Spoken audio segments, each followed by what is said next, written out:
Are you ready to make your own custom doormat? Then be sure to check out this video where I'm going to share with you throughout my top 10 tips and tricks to making the perfect doormat. This is a really fun and exciting thing that you can make using your Cricut. Now I'm going to share with you all of the different materials that you're going to need to create this.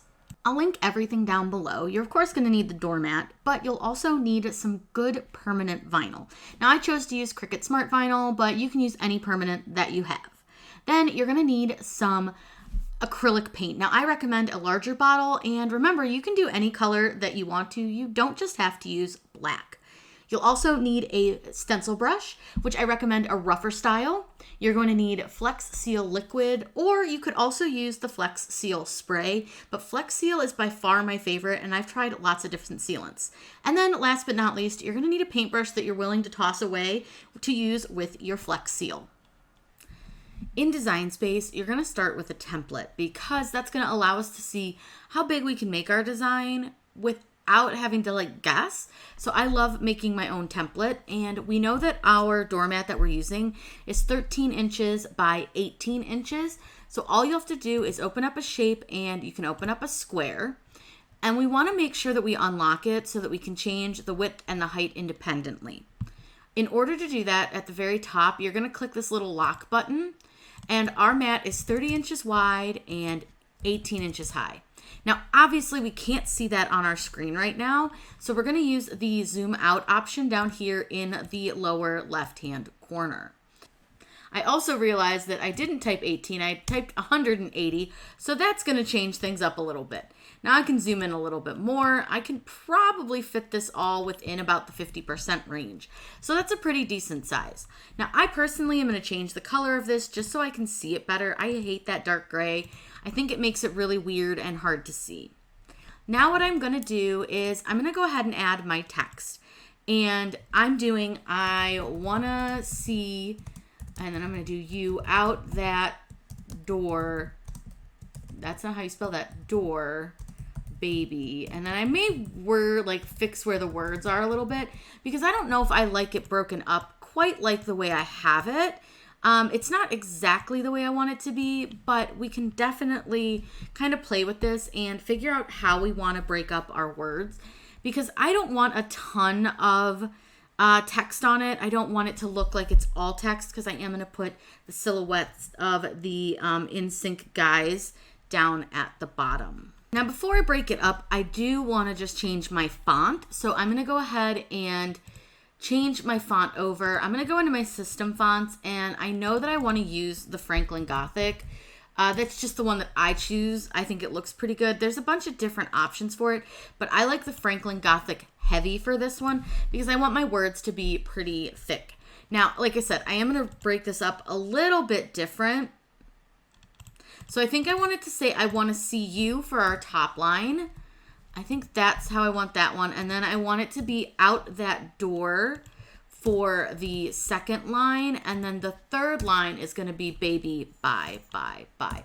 I think that'll break it up pretty nicely. And I want them centered like this for the alignment because that way they're going to look a little bit more even. It's going to look nice. Now I am going to make these as large as I can because I do want the words to stand out. So I'm going to size them out a little bit more. I think that's pretty good. They're pretty big. That's almost 29 inches wide. Now you can do whatever you want. You can really kind of change it up however you want. You can change your line spacing, whatever you want to do. But I'm going to go ahead and I think leave it like this for now. And then I'm going to add the silhouettes at the bottom so we can see what those look like. And then from there, we can kind of play with the sizing. Now, I just purchased this from Etsy. I'll link it down below. But I just uploaded the SVG. I'm going to select it and I'm going to add it to my canvas.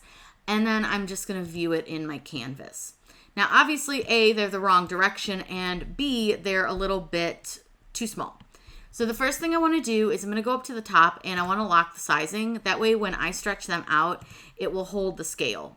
The next thing I'm going to do is rotate them 90 degrees so that they are the correct direction.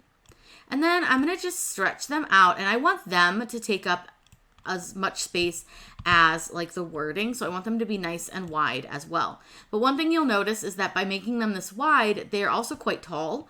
So I need to fix my writing, which is why I like to put both elements in and then size everything, work with any of like the spacing that I need to. So I'm going to space this down a little bit with our line spacing tool. Line spacing is right here in the center, and I'm going to start with a -4, I think, just to see how tight that makes it, and that makes it a little too tight. So I want to try like a -2 and see if that spacing works a little bit better for me, which I think it does. I think that looks a lot better the way that I have it here. So I think that looks pretty good. Now, keep in mind if you are using regular vinyl. So if you're going to cut this on a mat, this is too big to fit on a full mat because it is 28.949 inches long and you only have 23.5 inches to work with. Now, if you're using smart vinyl product, you can absolutely cut this perfectly fine.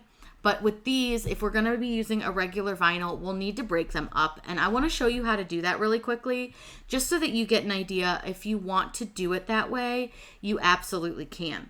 So the first thing that I want to do is I'm going to hide the square behind them because that's just going to get in the way of anything that we want to change and slice.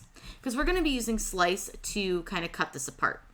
So now what I'm going to do is I'm going to grab a shape and I'm just going to grab a square and I'm going to cut the little heads apart first, which sounds so mean. But what I want to do is I'm going to place a square over this and I'm just going to cut these two off because that should be plenty of space to be able to cut this on regular vinyl. So I'm going to go ahead and select both of these, and all I want to do, now one thing I want to point out because I just realized this, I'm going to move this out of the way, is if you look here, these are actually all individual pieces, so we technically don't need to slice them, but because I want to keep them all nice and even, what I'm going to do is I'm going to combine them and I'm going to weld them, and that's going to create it to be one single layer. Now I'm going to be able to slice so that they stay in a nice straight line, at least 3 of them, and then the other 2 will be easier to line them up. Now that I've got these both selected, you can click slice and it's going to make it so that I'm able to just take these 2 apart. Now, the other thing is you could have really just combined sections. So I'll show you how to do that really quick too, because that's another really easy option. So let me undo all of my slicing. And I need to undo the weld. So I just need to move back a few pieces here. Okay.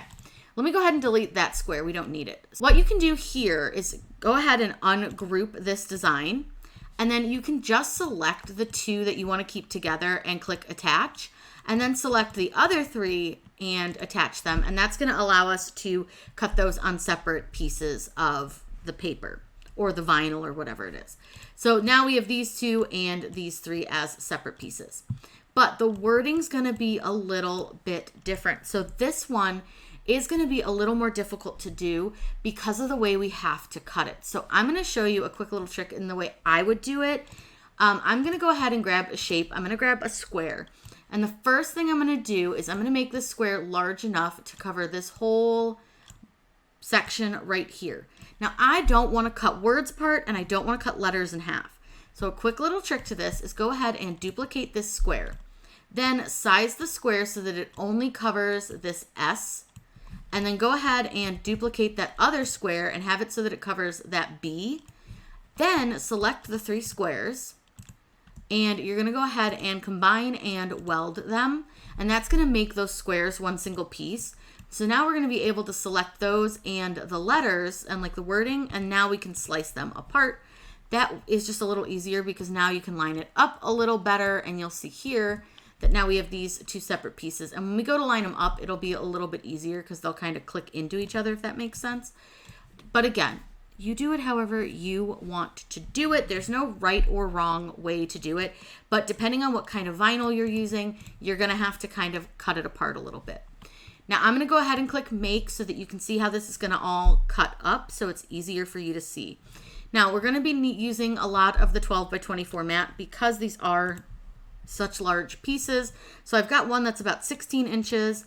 Then this one here is a little over 13. And then each of these is going to be pretty large as well. So this one's a little over, well, it's about 17 inches. And then this one being a little over 14 inches.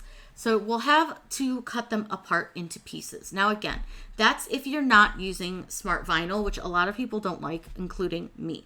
If you're going to use smart vinyl, you can just cut it all as one piece and it'll be totally fine. Now, one more thing that I suggest that you do before you actually cut this with your Cricut is I want you to move this a little further away from the edge. Now, this edge is probably okay. I'm going to move it just a little bit because we're going to have to line it up with the other set of heads. But I want you to do that to each of your designs. And the reason that we do that is we want a little bit of space so that when we put the paint on, it's not going to end up getting on to our mat. We're gonna have a little bit of space to work with. So again, I'm just gonna move this one down and over, and it's gonna waste a little bit of vinyl, but when you're using a stencil, it's important to have a little bit of border so that you're not gonna get paint on to your mat where you don't want it. So let's go ahead. We're gonna head over to the machine. I'm gonna show you how to load all of your vinyl to be cut, and then I'm gonna show you how we're gonna line it all up, paint our mat, and do all of the fun things to make this really cute in sync doormat. We're going to use the Maker 3, and as much as I hate it, we are going to use smart vinyl for this. It's just a lot easier if you can cut it all in one go, and since I have the option, I'm going to go ahead and do that. So I'm going to load my smart materials in. I just want to make sure everything's straight. Now I technically have the roll holder, but I'm not going to go looking for it. So I'm going to load this in, and what it's going to do is it's going to measure my vinyl to make sure that I have enough of it. I need about 60 inches, and I just want to make sure that this roll can actually like roll and doesn't get stuck. So it looks like it's rolling fine. You're gonna hear it hit the floor in the back. Not too worried about that, but it is gonna measure out all my vinyl. And like I said, it needs a lot of vinyl. So once it's done that, then it's gonna roll it back. And I like to just kind of help it and roll the roll together. The roll's back here.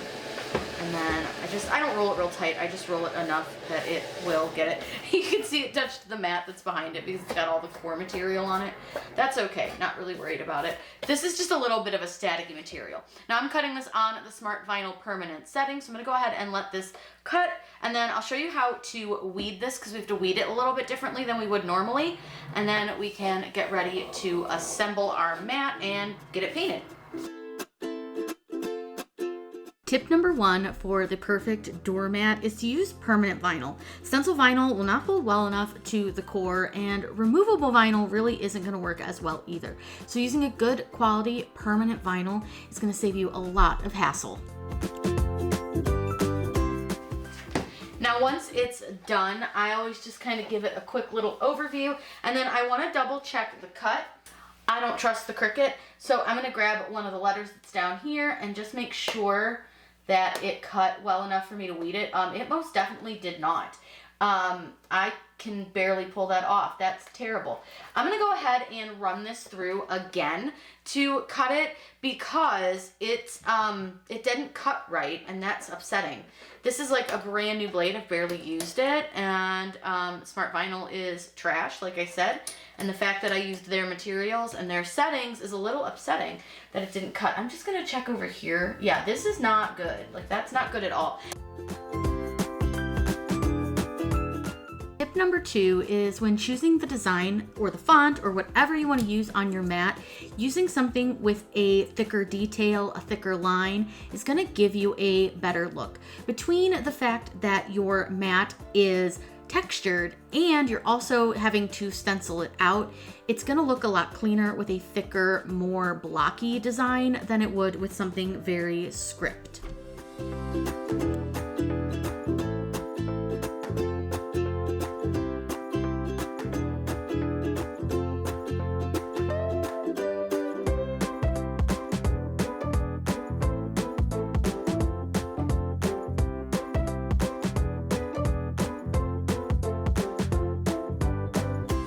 I have some medium tack transfer tape from 143 that we're going to use with our Smart Vinyl. I'm just moving the other vinyl out of the way. So I'm going to start with the heads, and you'll notice that I did trim the top of this off because it's going to sit with the words. So the first thing I'm going to do, slide those out of the way. I want to take my transfer tape roll, and I'm going to unroll enough to fit the heads on it. And I'm going to roll it sticky side down onto my table. And again, I'm just rolling out enough so that it covers the heads. Okay. Now, once I've done that, it's really important that this transfer tape isn't super sticky, because if it's too sticky, just like when you do screen prints, it's not going to let the vinyl loose so that it'll stick to the mat, because the mat is something it doesn't want to stick to. So what I do is I press it to my table a couple times. Now, I can't show it to you, but I do also like to press it to my wall. For whatever reason, I find that the texture on my wall seems to give it a little bit less stick than my table. So I just am pressing it. I know you can hear it, but I am pressing it to my wall and then pressing it down with my hands and then peeling it off the wall. I'm going to do this a couple of more times to make sure that it's really good and not so sticky. And then once that's done, we're going to go ahead and place it on to the vinyl. So now that I've stuck it down a bunch, it's still kind of sticky. So I'm going to go ahead and just press my hands on it a few times. Again, I just do this to reduce the amount of tack. You can see it's still really tacky. If it's still super, super tacky and you really are unhappy with it, I would press it over your clothing. That's another option, because your clothes, no matter what, are always going to have some fuzz on them. So I'm going to go ahead and probably press this a few times to my shirt and to my pants. See if I can get this just a little bit less sticky. I think that's probably as good as I'm going to get, so it should be fine. What you'll do now is take your design and not drop it, but you want to place it face down onto your transfer tape. So I'm just going to put it face down, give it a good press with my hands, and then I'm going to grab a squeegee, because now you want to make sure that you burnish this from the back really, really, really well. You might hear some bubbles moving around down there. That's okay. If your transfer tape has some bubbles on it, not the end of the world. Now I'm going to give this a really good burnish, because I know how much the smart vinyl hates sticking to things. So once I'm happy with that, all I want to do is peel the back off of my vinyl. Now you'll notice that you've got some bubbles in your transfer tape. There's some hair. It's fine. Totally okay. But I can see I need to get a little bit more up towards the top, so I'm going to go ahead and do that really quick. Just give it another quick burnish up that way. So now what I want to do is I want to peel the vinyl from the backing. Now you'll notice again that it really doesn't stick super well. So I'm going to take my time when I do this, and I'm very gently peeling this backing. Now, one thing to note about smart vinyl backing is how thick it is and heavy, and that's a lot of times why your vinyl doesn't stay stuck to your transfer tape, because that backing is so thick and heavy. It's really hard to push the vinyl off of it. So I'm just trying my best to roll it off like I would regular vinyl, but you'll see like these really small parts, like where his earring is, doesn't want to stick, or maybe that's his ear, I really don't know. And then you'll see here, look, that's the whole center of his like face that doesn't want to stay stuck down. So this is a really tedious task when using smart vinyl. So I'm going to go ahead, finish this part, and then we'll come back and I'll show you our next step. I'm going to go ahead and do the words separately so that you don't have to watch me do that, because it's the same task and it's also really hard because of all the centers of the letters. So I'm going to get this done, and then we'll come back and I'll show you how to apply it to your mat. Tip number 3 is if you're not using smart vinyl, you're using some other permanent vinyl, Glad Press and Seal can work fantastic for a transfer tape. It's going to make a lot of difference. It's just not sticky enough to work with smart vinyl, but it works with other permanent. I like to start with the words for this mat because I find that these are a little easier to get straight and centered. So what I like to do is I'm going to lay these down, and I've got a lot more space on this side than I do on this side. So I want to kind of figure out about how far over I want to move this, and you want to try not to move it around too much because you'll get all these little fibers under it. And then I just find where this top of my mat is, and I just sort of look and see if that is centered, which it looks pretty good to me. So now again, we're going to need our squeegee, and before I commit, before I press down, I'm just going to make sure that I'm happy with the straightness of it.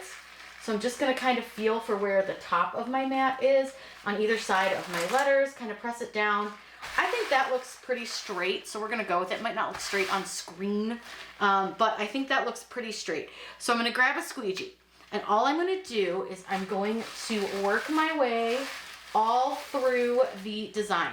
Now, while I'm doing this, I'm going light for my first kind of go over it because I don't want it to move at all. So I'm just kind of slowly and straight, just kind of gently putting my squeegee over it to press that design down. That way, again, it doesn't like slide or move on me at all because I don't want it to do that. Now, you can see obviously it's still pretty wrinkled. It's not great. That's okay. It doesn't love to stick to this. So I'm gonna go ahead and this time use a little more oomph, and I'm gonna press this down this direction, and then I'm gonna go this direction. And this is something that's gonna take some time. So once I've kind of gone over this, and I'm gonna keep going over this, so I'm gonna speed this part up so you don't have to watch it, we'll be ready to peel off our transfer tape. But while you're doing the pressings, I want you to be really conscious of the letter centers and like the parts on the letters that look like they would probably lift up. So any of the points, any of the letter centers, you want to make sure that you're really pressing down on those really well. That way they're going to stay down, but we're still going to have to remove this really carefully. So I'm going to go ahead, finish burnishing everything. And once we're done here, I'll show you how to remove your transfer tape. All right, I'm going to be a brave toaster, and I'm going to go ahead and try to take my transfer tape off. Now, like I said, this is something that's going to take some time and some patience, but we're going to go for it. Now, one thing to keep in mind is you do go slow. I don't want you to just like rip it off. You cannot do that with this type of a project, or you're going to end up with a big mess that we just don't want to deal with. So what I'm doing is I'm very gently going to be pulling off my transfer tape. As I'm doing this, you'll notice that my hand is on my vinyl. This is super important. I'm going to be sitting here and going through and very gently holding all of those letter centers down and any portions that I think might come up, because it's going to want to come off. You can already see that it's kind of trying to come off of your mat. It's just the nature of these mats. They're not super like conducive to holding vinyl down. That's okay. You just have to be patient and gentle and kind to the mat and to your design. Now, another option is you can always trim your transfer tape down a bit. So if it's trying to like come up here and you're not ready to work on that section, all I like to do is I will go through and trim down my transfer tape so that I only work on like small sections at a time. Now that was like the most awkward way to cut that, but you just kind of cut it and then you can easily just rip down it, which helps a lot. So I would recommend just working on small sections at a time. And don't worry, we're going to go back through and we're going to really press this down again with our hands. But what I'm doing here is just going to go through and get all of these letters to stay down and everything. And then we'll press it down one more time once we are ready. And we're probably actually I was going to do the heads at the same time. But the more I think about it, I want to do those separately just so we don't mess up any of this. So I'm going to do them in 2 separate steps, but you could do them as the same step. It doesn't matter. It's up to you. But I'm going to go ahead and finish getting all of the transfer tape off. Then I'm going to show you how we're going to put on our paint. I could think of the word. Tip number 4 is to really make your transfer tape less sticky by sticking it to your table, your wall, your shirts, whatever you may have, even your floor. Having too sticky of a transfer tape can make it really hard for your vinyl to stick to the material of the mat. I'm gonna go ahead and get ready to start painting. So I'm using this Top Notch brand. This is from Amazon and it was super cheap, but you do wanna make sure you like shake it a whole bunch. That way it is, ready to go. And then I'm gonna use this scrap piece of cardstock to put my paint on, and I'm gonna go ahead and squeeze some paint out. And this actually takes quite a bit of paint, so that's why I recommend getting like the big bottle. But what you're gonna do, and I always start at the top, that way you're not like stamping over what you've already done, so you're not gonna get any on your arm or something.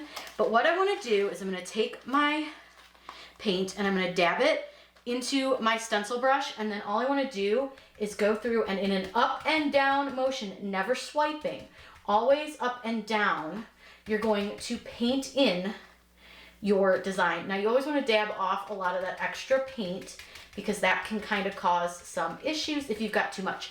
But what you'll do is you're gonna go through and do that for every piece of your design. I want you to be extra gentle around these like sharp corners. Those I usually do like with a light coat, and then I'll go back and coat it a couple times over those sections just so that they don't bleed. So I'm gonna go ahead and sit here and stamp this for a while. So you're using an up and down dabbing motion, again, never ever swiping. So I'm gonna go ahead and get this all painted in. I'm probably gonna end up with 2 coats just to be safe. And then I'm gonna show you how to put the heads on. I may not actually show you that. I may do that in like a sped up version. And then we'll paint the heads. Everything's gonna be the same for both sections of our mat, but this video would be like a million years long if I showed you every step in like the time it takes. So I'm gonna go ahead and get this all painted in, probably 2 coats. Then I'm gonna get the heads done, probably again 2 coats. Then I'm gonna show you how you seal your mat so that you make sure that it lasts for a long time. Tip number 5 is probably one of the biggest ones for me, and that is to use a stencil brush. And you want to use one that is thicker, so meaning like a stiffer bristle, and one that is not so smooth in its bristles. You'll notice that some of them are super flat across the bottom. The kind you want to use making these mats have more of a textured base to them. And I got mine from Michael's. I'll link everything down below, but I feel like those make such a big difference with using this type of a mat. Now that I finished painting it, I did do like 2 coats on most of it. Some of it is not 2 coats, but most is 2, should be fine. I'm gonna take the vinyl off before it dries, and then I'm gonna give it time to dry. So what I'm gonna do is just go ahead and peel all of this off, and I'm just gonna do it fairly carefully. Luckily, you don't have to be super duper careful. I'm gonna throw this one out and then come back and get the letter centers.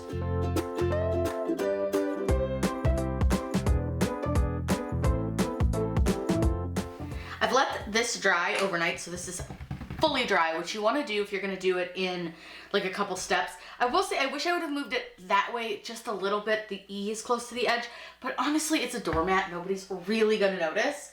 Then what we need to do is put the heads on. So tip number 6 is that you don't have to use heat on your vinyl. I've never had really good luck doing that.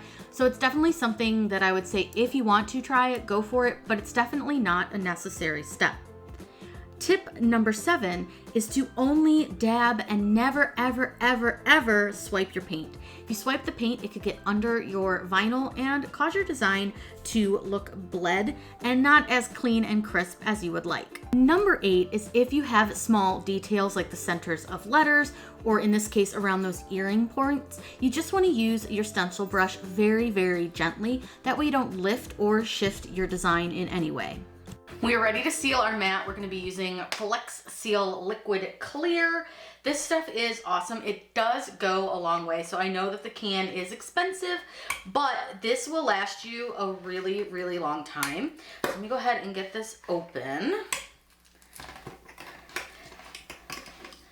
And voila, I'm gonna go ahead and probably brush the top off. I'm gonna use what's on the lid first, just so that I can get that kind of cleaned off. And all I'm doing is I'm just using a regular old paintbrush. Now you do want to try to keep it in the lines as best you can, but it's not going to be the end of the world if it gets a little bit outside of the lines. It'll change the color slightly of your mat, but like not enough that I think it matters. And you want to put a pretty good coat on. Like you don't have to put it on like so thick that it's like rubbery, but I do put on a pretty decent coat just so that I make sure that it's gonna hold and keep my design as nice as possible for as long as possible. So like I said, it's just like painting over like your stencil. That's all you're doing. You're just painting over your design with your brush. Now, 9 is a huge one. You have to seal your mat. If you don't, it won't last. Now, obviously, you see here, I do recommend liquid Flex Seal, but you can use lots of other sealants. There's lots of spray sealants, all sorts of things. So I'd recommend trying a few and see which one you like the best and which one works best for the materials that you use. And last but not least is number 10. And this is a big one. I highly recommend avoiding the mats from Walmart. I tried the mats that were from Walmart, which you would think would be the same ones since Home Depot and Walmart are basically the same company, but they're not the same. The vinyl wouldn't stick. The paint was terrible. It bled really bad. It was just an absolute mess. So I highly recommend getting the ones from Lowe's, Home Depot, or IKEA. Those have been the best mats that I have personally tried, and I have tried so many to make these tutorials for you. But the Home Depot mat is what I'm using here, and like I said, I'll link everything that we're using down below in the video's description, and it doesn't cost you any more to click through those links, but it does give me a small commission so that I can continue to make these videos for you. I love how our mat came out. I think it's so cute. It's gonna last a really, really long time. And I just think it's funny, especially if you are an NSYNC fan like I am. I got the design off Etsy, which again is linked down below, just the faces. I did the text myself, but I hope that this helped you out and gave you some great tips and tricks to using all the different ways to make sure that your mat's gonna come out really, really nice every single time. These are always a great seller and perfect for personalization. If you guys have any questions, please let me know in those comments down below. Also, let me know if you like this new editing style. I'm trying a few new things just to see kind of what sticks. So I hope you all have a wonderful day, and as always, happy crafting.